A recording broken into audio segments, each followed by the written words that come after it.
Hi, my name is Stewert Lewis, and my call is W0SHL. And probably my most biggest interest is in doing DX and contesting. Those are the two that I've kind of migrated to. I started out, like many of you probably are starting out, to be interested in skywarn and outstorm spotting, those kind of things. And I still do quite a bit of that. Also help with the various events in town when we have the walkathons and the marathons and things like that. But I've kind of got more interested in the long distance, and what I think of as DX is probably the definition that the ARRL uses, and that's called HF DX, which means out of the country on HF bands. So if you actually include Canada and the United States, anything outside of that would be DX. So what I try to do is work all the DX entities that there are in the world, and there are about 300 and somewhere I think 35 or 36, I can't remember the exact number. I have 4 yet to get. Still trying for the one special one, Mount Athos. My latest accomplishment was getting Andaman Island, and if you remember, that's where the tsunami did a lot of damage and many people killed.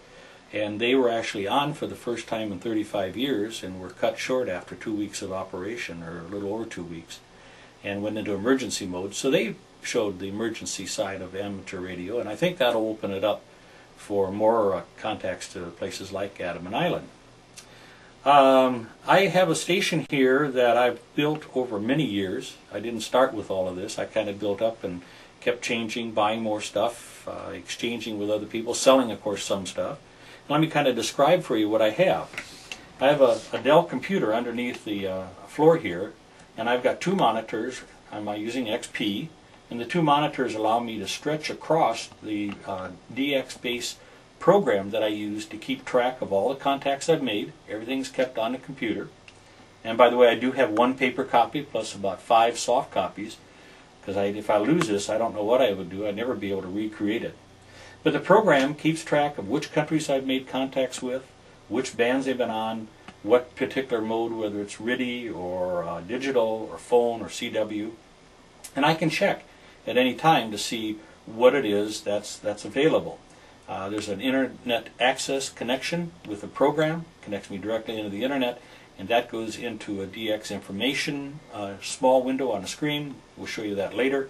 And that gives me the information as to whether I need them or don't need them. With that, I've got over here is a ICOM 756 Pro 2. It's a fairly nice, comfortable station with lots of options and things that you can do with it. That's connected then through an Alpha 86, which sits over here. It's a little bit farther away because once I set it up for the band, then I can just leave it. And it's good for good from 10 through 160. That goes then back into a DX switch, which is out on the tower, and we'll show you a shot of the tower later on. And from there I can tell which antenna I want to be on. And I have a 10, 15, and 20 meter antenna. That's a Yagi that's sitting at the top of the tower, about 100 feet up from the ground. So how tall is it? 70? Okay, that's 90 feet. 98 feet, I guess, to the top of the tower. And then the pipe sits about 3 or 4 feet above that. 2 meter vertical, polarized, so I can get the local stuff around here. Then you drop down. The next one is a 10 element butternut. It's called the Skyhawk X10. Has 3 drive elements on it, so I get 10, 15, and 20 driven separately. Then if you come down a little bit lower, you'll see a white pipe on this end. That's my 80 meter dipole. There's one running 90 degrees to that out across there, which is a 160 meter dipole. If you come down the tower a little bit farther down, you'll see there's another vertical polarized Yagi. That's for 220. And behind it, which you can't quite see from here, but behind it is a vertical 2 meter. And so when I was actually running the DX cluster here in Rochester, I would 220 over to Wisconsin, get the DX information there, and then I would retransmit it on. For the Yagi, there's an M2 rotor that allows me to change. I can keep certain memories set up, which I have one for Europe, one for South America, one for the Caribbean, and then one back across for the west side of the world. And so I can automatically from the DX program here, when I pick the station I want, It will change my radio to the frequency I want to use. It will also turn the antenna to the direction that the station's at automatically, so it's kind of all set up to do it. It will not set the antennas for me yet, but that at least I keep track of. And it records the time, it records the contact. You have to press enter after you made the contact, and then that's recorded into the database. And then there are several kinds of outputs, including having your DX cards or QSL cards printed for you with their information on it, your information on it, and the time of contact and that.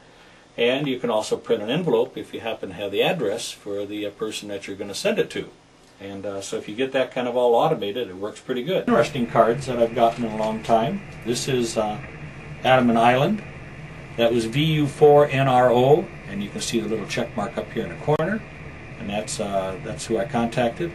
And there's probably only maybe 20,000 of us that were able to work them before the tsunami hit.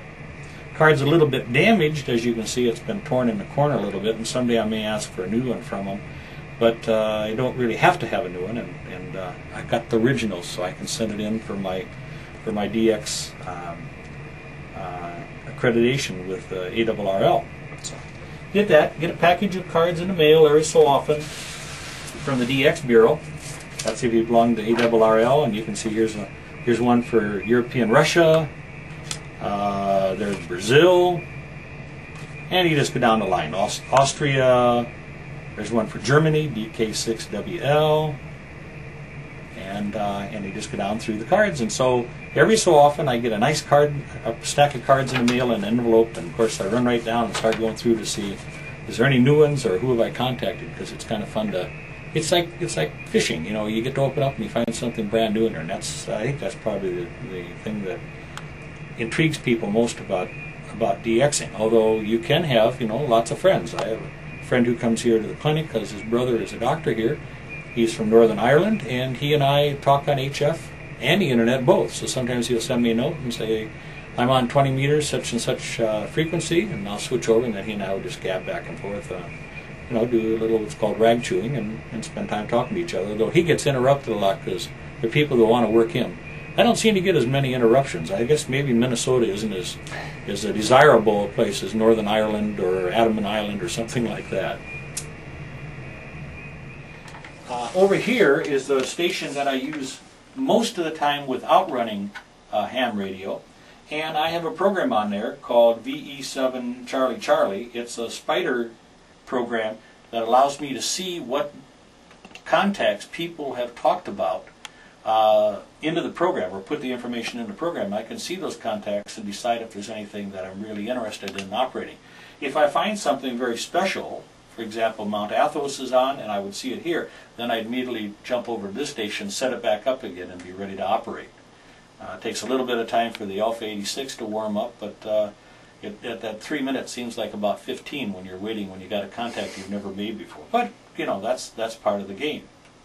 That's what's fun about it, is chasing them, and then of course getting it confirmed.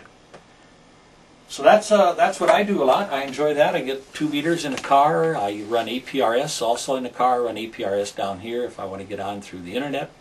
Outside of that, that's about all I have.